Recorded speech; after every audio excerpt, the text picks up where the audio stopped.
Hello, welcome to my channel amazing journey. मैं आपका दोस्त और होस्ट शिवदेव सिंह चीमा। काफ़ी लोग की ये रुचि है कि कनाडा में घर लेने का प्रोसेस क्या है। आज इस वीडियो में आपको यही बताने वाला हूँ और साथ ही साथ मैं आपको कुछ बेसमेंट के टूर भी करवाने वाला हूँ।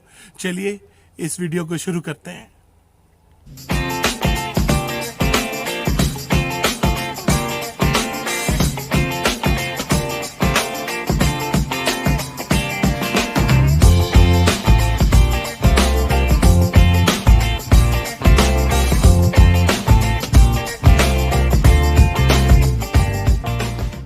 Welcome back guys.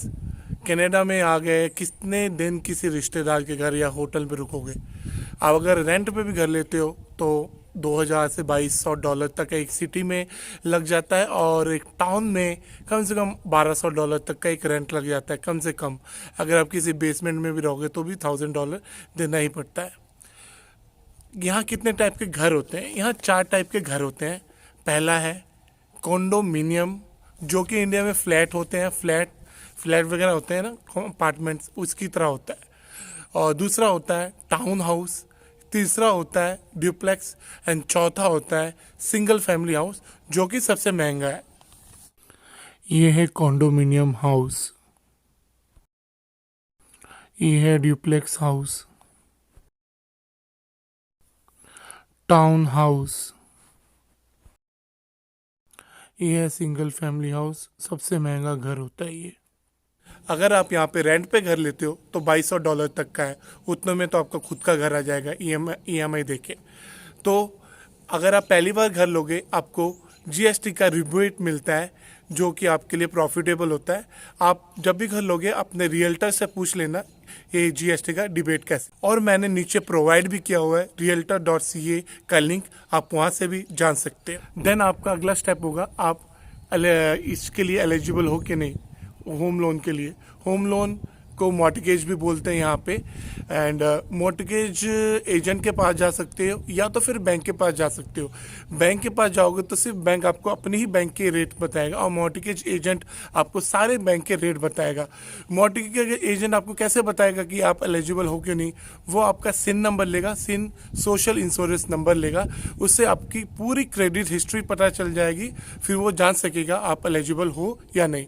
आपको उस तरीके से पता चल जाएगा। आप कुछ घर भी देख लीजिए यहाँ पे घर किस टाइप के होते हैं। तो मैंने कुछ शूट किया है, अगर देखोगे आपको समझ जाएगा कि यहाँ के घर कितने शानदार होते हैं। चलिए कुछ घर देख लो आप।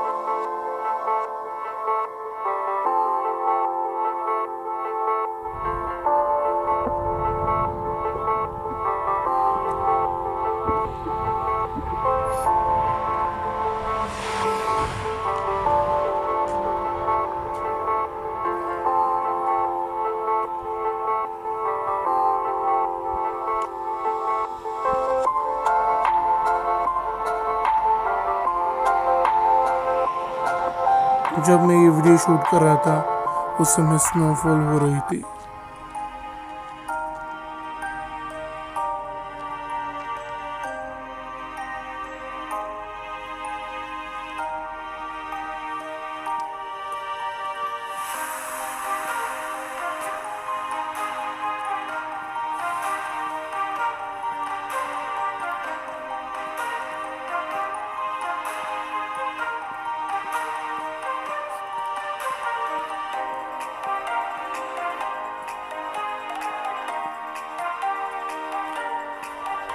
ये सारे घर टाउन हाउस है।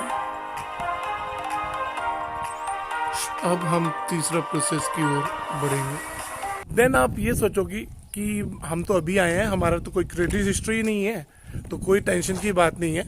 अगर आप इंडिया में कोई भी लोन से कुछ भी लिया हो तो वो आपकी इंडियन क्रेडिट हिस्ट्री चेक करेंगे, जो कि इंडिया में उसको सिबिल स्कोर भी बोलते हैं।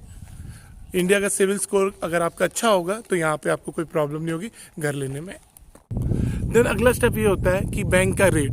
यहाँ पे दो टाइप के रेट होते हैं, एक फिक्स एक वेरिएबल।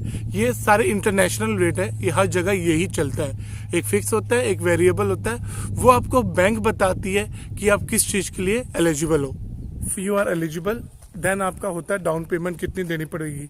अगर आपका घर $500,000 से कम है तो 5%। अगर बाई चांस आपका घर $500,000 से ज़्यादा है तो आपको मान लीजिए हम आप $600,000 का घर लेते हैं तो $500,000 का आपको 5% देना पड़ेगा और $100,000 का आपको 10% देना पड़ेगा, जो कि नियर अबाउट दोनों मिला के हो जाता है 35,000। अगर आप 5% पे करते हो उसमें एक ग्लिच आ जाता है, जो कि आपको एक एक्स्ट्रा इंश्योरेंस पे करना पड़ता है। उस इंश्योरेंस को बोलते हैं CMHC। C for Canada, M for mortgage, H for housing and C for corporation. ये आपको देना पड़ेगा। ये एक छोटी सी अमाउंट होती है। अगर आपको इसको अवॉइड करना चाहते हो तो आप 20% पे करोगे तो आपको ये देना नहीं पड़ेगा। बट मेरी सुनो, तो आप एक हाउस ले रहे हो, उस पर आपका EMI का खर्चा, बहुत सारे खर्चा हो जाते हैं, तो 20% पे करने का कोई फ़ायदा नहीं होता। तो एक छोटी सी अमाउंट ये इंश्योरेंस देने से कोई फ़र्क नहीं पड़ता, क्योंकि हाउस डिडक्शन बहुत ज़्यादा होती हैं यहाँ पे। एक तो आपका mortgage EMI, mortgage loan means EMI देना पड़ जाएगा आपको। एंड देन आपका होता है हाइड्रो, इलेक्ट्रिसिटी बिल, वो उसके बाद टैक्स, हाउस टैक्सेस, सब बहुत सारे खर्चा होते हैं। और भी घर के आपके जब नए शिफ्ट करोगे तो बहुत सारे एक्सपेंसेस ऐसे ही जुड़ जाते हैं, ठीक है। तो उसकी वजह से तो बेटर रहता है कि हम एक छोटी सी इंश्योरेंस ही पे कर दें, जो कि बहुत अच्छी और बेटर है और उससे कुछ बेनिफिट भी मिलता है आपको। हाउस हंट करना शुरू कर दिया आपने, आप एक रियल्टर के पास जा सकते हो और खुद भी सर्च कर सकते हो। उसका डिस्क्रिप्शन मैंने दिया हुआ है, realtor.ca, नीचे लिंक में है। और रियल्टर के पास जाओगे तो बेटर क्यों रहता है, वो आपको बहुत सारे ऑप्शंस देता है। कोई कंस्ट्रक्शन बन रहे रहते हैं, कोई पुराने घर रहते हैं। पुराने घर लेने का कुछ फ़ायदा भी है हमें, कुछ नुकसान भी है। तो फ़ायदा ये है कि वो बने बनाए होते हैं। नुकसान ये है कि कई बार कई लोग कई सारे टैक्स पे नहीं करते, आपको पता नहीं रहता, आप खरीद लेते हो तो आप उस चक्कर में फंस जाते हो, आपको बिना मतलब का टैक्स पे करना पड़ता है, वो भी किसी और का। तो आपको उस, और कई बार घर में बहुत सारी चीज़ें डैम रहती हैं तो हमें वो चीज़ नहीं पता चलता। तो आप अपने रियल्टर से पूछना कि आप यहाँ पे इंस्पेक्शन ऑफिसर होते हैं, आपको उनको कुछ थोड़ी सी फीस पे करनी पड़ती है, वो आपका घर इंस्पेक्शन करके आपको घर की पूरी डिटेल बता देते हैं, जो कि आपके लिए ईजी रहता है। देन बारी आती है कॉस्ट नेगोशिएशन की। सेलर अपनी कॉस्ट बताता है, बायर अपनी कॉस्ट बताता है। अगर सेलर को बायर की कॉस्ट पसंद आ जाती है तो कई बार सेलर बायर की कॉस्ट से राजी होकर एक्सेप्ट कर लेता है, मगर ज़्यादातर उनको नहीं पसंद आती, उनका ही रेट ही होता है। आप अपने रियल्टर से पूछ सकते हो, वो आपको सही बताएगा कि क्या रेट सही है।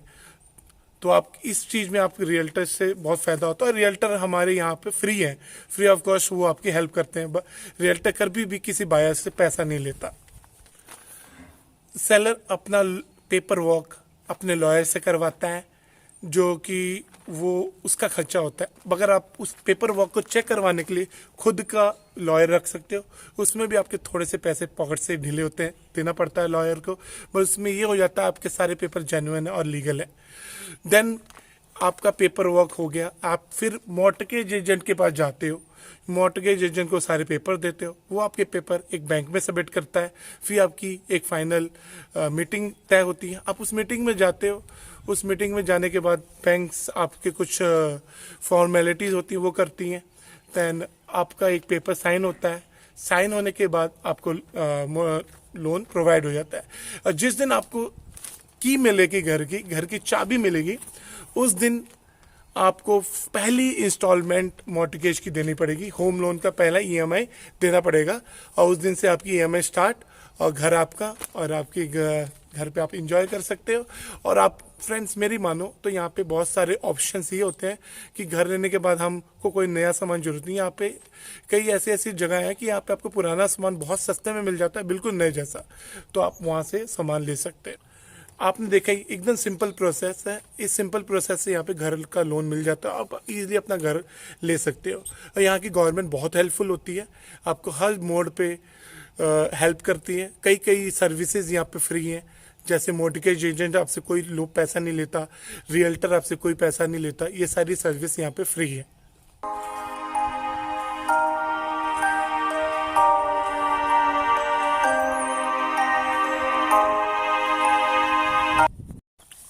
अब मैं आपको कुछ बेसमेंट्स दिखाऊंगा कि यहाँ की बेसमेंट्स कैसी होती है। आप वो बेसमेंट्स देखिए और आप अंदाज़ा लगा सकते हो कि घर कितना बड़ा होता है। आपको ऊपर फ्लोर, बेसमेंट, तो घर यहाँ के काफ़ी बड़े होते हैं। आप बेसमेंट का नज़ारा लीजिए। ये मेरा डाइनिंग रूम सेक्शन है। ये मैं किचन की ओर जा रहा हूँ। ये मेरा किचन है। फ्रिज, माइक्रोवेव ओवन एंड खाना पकाने के लिए ओवन ये प्रोवाइड किया जाता है लैंडलॉर्ड की तरफ से।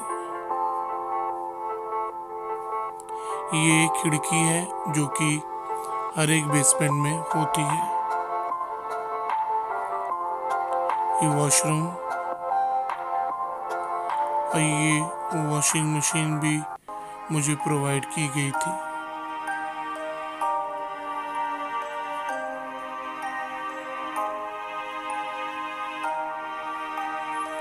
ये डाइनिंग टेबल है 2 आदमियों के लिए जो मुझे मेरे ओनर ने दिया था।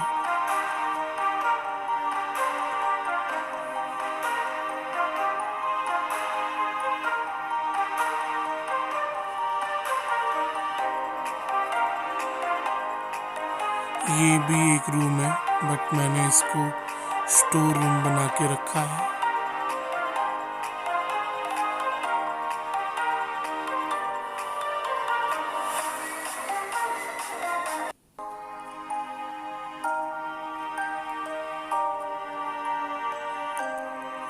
ये रूम खाली पड़ा हुआ है, मैं इसे यूज़ नहीं करता, बट ये काफ़ी बड़ा रूम है।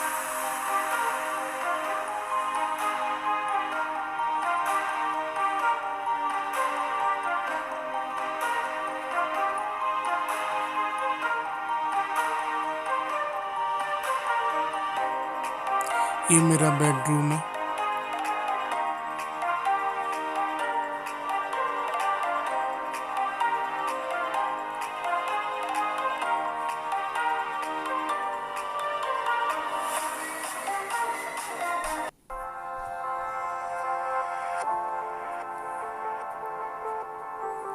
ये हीटर है जो कि रूम को गर्म रखता है।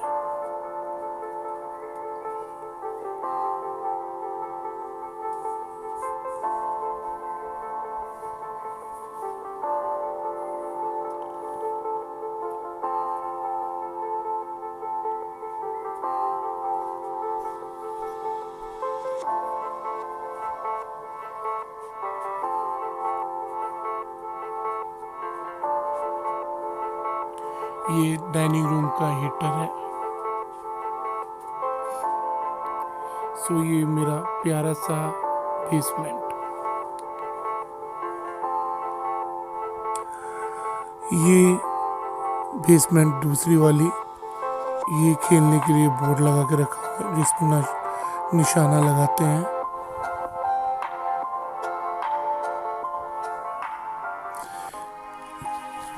ये पूल स्टिक्स, पूल खेलने के लिए पूल सामने पड़ा हुआ है। ये बार बड़ा ही शानदार बार बना के रखा है हमने।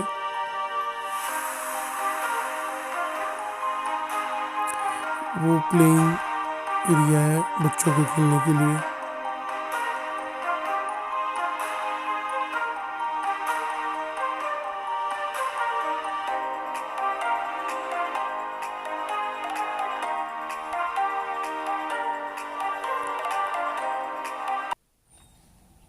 आपने बेसमेंट देख ही ली। यहाँ पे बेसमेंट कितने शानदार होते हैं।